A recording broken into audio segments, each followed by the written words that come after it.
پتار او ستندې رغونه کوو ابادۍ ته دې موږ منع کوو په زړه زخمي ویران ویران وطنه په زړه زخمي ویران ویران وطنه د هر پر هر دې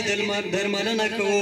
نور ستا په غېږ کې به جنګونه نه وي نور به د ډرون ظالم وارونه نه وي نور د چنار څه تابوت نه جوړوو نور د چنار څه تابوت نه جوړوو نور په چنار کې به بلبل نارې کړي د ابرهه لښکر شو دړې وړې د زلجلال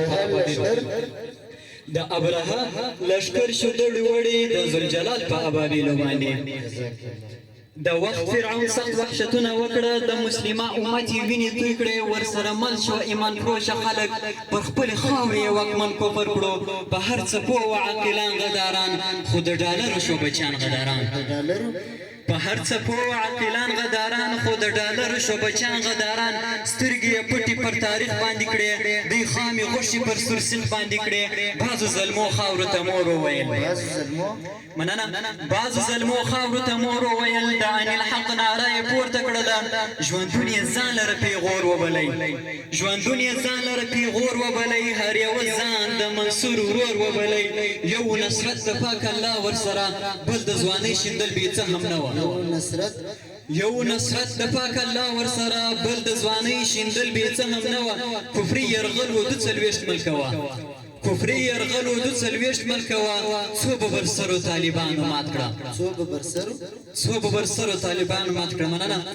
که مو نړۍ په رسمیت نه پېژني موږ یې قصه کې نه یو شاد ګرځېږو داسې یو څوک مو په رسمیت پېژني چې ټول جهان یې په ولکه کې اوسي د کاڼو بوټو او د غرونو خالق د غټو ځمکو اسمانونو خالق د محمد رسول الله بادار دی د ابراهیم خلیل الله بادار دی محمد رسول الله بادار دی د کاڼو بوټو او د غرونو خالق د غټو ځمکو اسمانونو خالق د محمد رسول الله بادار دی د ابراهیم خلیل الله بادار دی چې تور شپو پسې رڼا راوړي ورځ که ښایسته لمر په سما راولي زموږ توکل پر داسې چا باندې دی زموږ په وطن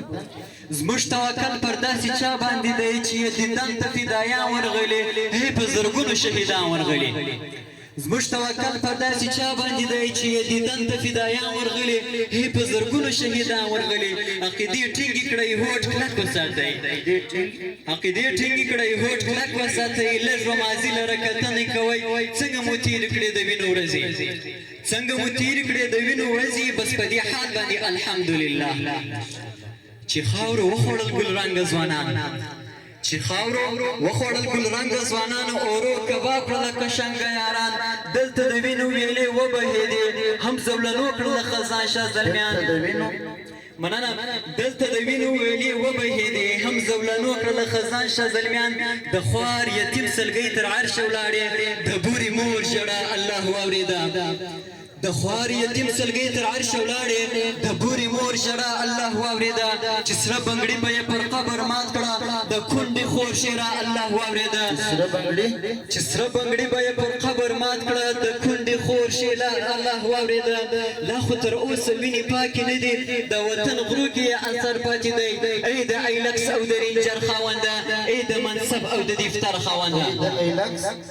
لا خو تر اوسه وینې پاکې نه دي د وطن غرو کې اثر پاتې دی ای د ایلکس او د رینجر خاونده ای د منصب او د دفتر خاونده لږ دې دا سر وګریوانه ته کوز کړه خپل شهیدان ملګري ټوله یاد کړه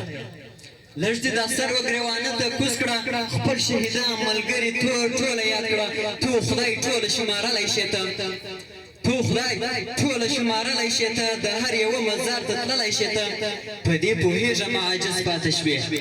په دې پوهېږم عاجز پاتې شوې سودی سوم وګوره د خدای وروی ته د ارمانو سره خیانت ونه کړې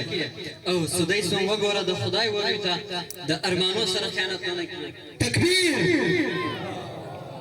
تکبیر او یو بل شعر دی د مظلوم فلسطین په ویاړ چې د اوس د یهودو نصاراو سخت بمبارونه پرې شروع دي او ټول کفري نړۍ یوه خواته شوې ده او مؤمنان په ډېر وحشت سره شهیدان کوي او عرب حکام ټوله لاس تر زنې ناستې ننداره یې کوي ستا یو غږ ته انتظار یو ګران رهبره ستا یو غږ ته انتظار یو ګران رهبره د اقصا په غم بیمار یو ګران رهبره نن سلطان صلاح الدین ایوبي نشته نن سلطان صلاح الدین ایوبي نشته ته تر مخ شه موږ په لار یو ګران رهبره مسلمه امت ځورېږي کومک غواړي مسلمه امت ځورېږي کومک غواړي دغه سختې ته په کار یو ګران رهبره لوی خالق مو همیش حل المشکلات دی لوی خالق مو همیش حل المشکلات دی ابابیل د کردګار یو ګران رهبره د حماس او حزب الله سره به مل شو مننه د حماس او حزب الله سره به مل شو د کابل جوړ قطار یو ګران رهبره پر یوه میلمه جهان سره جګړه کړه مننه پر یوه میلمه جهان سره جګړه کړه موږ د نر عمر یادګار یو ګران رهبره نن عرب حکام مادیات او عشق اخیستي نن عرب حکام مادیات و عشق اخیستی عجمی و فداکار و گران رهبره بیگا خوب کی سوده اسلام و فلسطین تا هم یعقوبی اسب سوار و گران رهبره بیگا خوب کی سوده اسلام و فلسطین تا هم یعقوبی اسب سوار و گران رهبره تکبیر تکبیر ستا د بدر فرشتو ته ضرورت دی پاک ربا ستا د بدر فرشتو ته ضرورت دی فلسطین نن تنها شوی دی بې کس دی ستا نصرت خو په هر دم ورسره مل دی مننه ستا نصرت خو په هر دم ورسره مل دی ټول اسلام ترې جلا شوی دی بې کس دی ستا اقصا چې د اسلام لومړی کعبه وه ستا اقصا چې د اسلام لومړی کعبه وه یو مؤمن یې ملا شوی دی بې کس دی یهودیانو د فرعون چفن اغوستی یهودیانو د فرعون چفن اغوستی خوار مظلوم په ژړا سوی دی بې کس دی نن د یا معتصما چغه له قدس پورته کېږي نن د یا معتصما چغه له قدس پورته کېږي مسلمان غیرت لا شوی دی بې کس دی سدیس وایمه دعا له زنانه سره مزه کړه سدیس وایمه دعا له زنانو سره مزه کړه نر قتال ته پیدا شوی دی بې کس دی او نر قتال ته پیدا شوی دی بې کس دی نعره تکبیر په زور را سره وایست نعره تکبیر نعره تکبیر جزاکم الله توجه مو یو درس افغانستان مننه